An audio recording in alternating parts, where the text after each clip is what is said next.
So Grant Williams seems to be really blossoming in year 4 of his NBA career with the Celtics early in this season as a role guy on that really awesome team. And his development from his time in college as a prospect is fascinating and one of my favorites to analyze and kind of look back over, as well as Grant just being one of my favorite prospects in recent memory, partly because he was so good and versatile in college and is so good in such a different way than I thought he would be, which again, I talked about this many times in the channel, underscores the importance of just valuing good players and, you know, expecting guys to scale down in the league. But as you might know, which we'll get into later, Grant is mostly just like a spot up shooter and like closeout attacker, an occasional like roller cutter.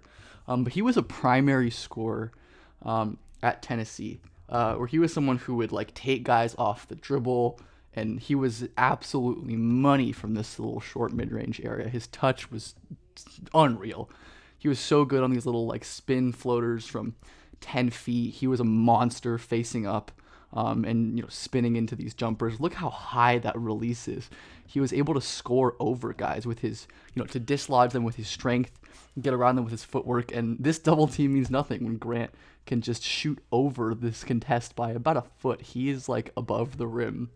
And that shot is just butter. It's cash. The touch on these kind of shots was so evident, which was part of the reason why myself and others predicted, three-point shooting development in the future for Grant, because that was not a strong suit of his in college, funny enough. These kind of wacky angle, like twisting in midair shots are really indicative of that excellent shooting touch. And Grant was a master of this in college. This was like a 40. Also, it's really funny seeing Grant as like this low usage guy in the NBA. And this Vandy game, he had like 43, which is just really, really another example of how good like every NBA player really is. Grant could take guys off of closeouts. If slow bigs were on Grant, because often he'd play the 5 for this Tennessee team. Because of his strength and his defensive ability, which we're not covering in this video, but his defense was unbelievable in college, and it's pretty good in the NBA as well. But bigs just really couldn't hang with him, and he could calmly and smoothly dribble into little pull-ups. Grant again could initiate offense out of pick and rolls, dribbling into these little pull-up jumpers, or even getting all the way to the rim sometimes. And Grant was able to play like as a roller as well when he was needed to. He played on the ball a lot, but he was really, really great cutting and finishing. Like, look how you can see his length here, finishing over like 7'2", 7'3", 7'4", Matt Harms here, just with ease on that dunk. And he was, someone who did take some threes, but that really wasn't a strength of him. And if we go back and look at his college profile, we see someone who only attempted 2 threes per 100 and was not good on them. That is a paltry number. But someone who was prolific from long two and from the mid-range, elite finisher, really good free throw shooter. So he had all of the indicators that I talk about for shooting, except for the volume, which is arguably the most important. But he was so good everywhere else, and so good at those kind of mid-range jumpers that I felt pretty solid projecting him to the next level. As a pretty good shooter, but arguably not as good as he's been at this point of his career already.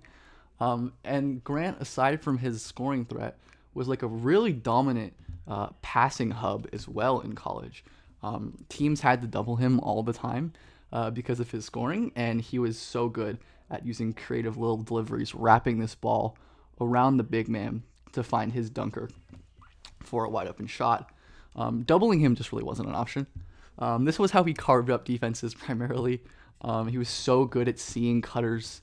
Though Luka Garza is like in the area, and a lot of players probably wouldn't throw this pass because 1, there's a double pressuring, and 2, there's a defender kind of in the area. Grant knows that Luka isn't looking, and he slips it behind him for a layup and 1, a beautiful pass. But in the NBA, Grant's profile is so starkly different. Again, want to highlight the incredible free throw rate. He was a foul drawing machine, got to the rim crazy often, and his usage was sky high. He carried 28, 27 usage, 25 as a freshman. He was an on-ball initiator, in an unorthodox way, but he was at Tennessee. And in the NBA, that just hasn't been the case. His usage rate, very, very low. Like this year, it's down to below 10, which is astronomically low. However, Grant is like sniping from three. He's red hot to start the year, and over the last 2 seasons has been like a really effective shooter. So this doesn't seem like a fluke, really. Grant is not scoring a ton. He's not self-creating. His free throw rate, while up early this year, has been really low, which is definitely surprising given who he was in the league. And the vast majority of his shots are threes. As we can see, 70% of his shots have been threes this year. Over 50 his last 2 years as well, which is pretty staggering for someone who was not a good shooter in college. Remember, these are his college three-point shooting numbers. And when you're looking at his NBA role and what he's done this year, there is so much of this. The Celtics have so many offensive threats, whereas it's Brogdon or Tatum or Brown or Smart, that Grant just like feasts on these like open corner wing threes when defenses are kind of not ready for him. And they're letting him do some pretty like interesting stuff. Like here, Grant runs off of a DHO and shoots a in rhythm movement three. Obviously doesn't fall, but the shot looks pretty good. And again, this is a far cry from what Grant was doing in college just 5 years ago. His shooting progression has come so long, and he's the kind of shooter who can just make shots like this, where a guy flies by him because they are afraid of Grant's shot. D'Anthony Melton, a very good defender, knows that Grant can really shoot. He draws that closeout, little sidestep, knocks down that beautiful three-point shot. He's been smoking to start this year. And because of Grant's ability to draw hard closeouts, which was always, a concern coming out of college, could he draw closeouts? Could he get defenses to bite on him and take advantage of his driving? And Grant really has been able to do that. You see Harden closes out hard. Grant is able to get by him. Beautiful little Euro step. His craft has shown through on these little off-ball drives, and he finishes strong with that little layup. And his hand definitely looks better this early in this season. He looks much more comfortable driving and taking good angles. We see another corner closeout attempt here where he fakes this pass, and Gabe Vincent, who's a really good defender, isn't fooled, but Grant is able to calmly kind of use his strength, stop, move back over this way, and finish strong.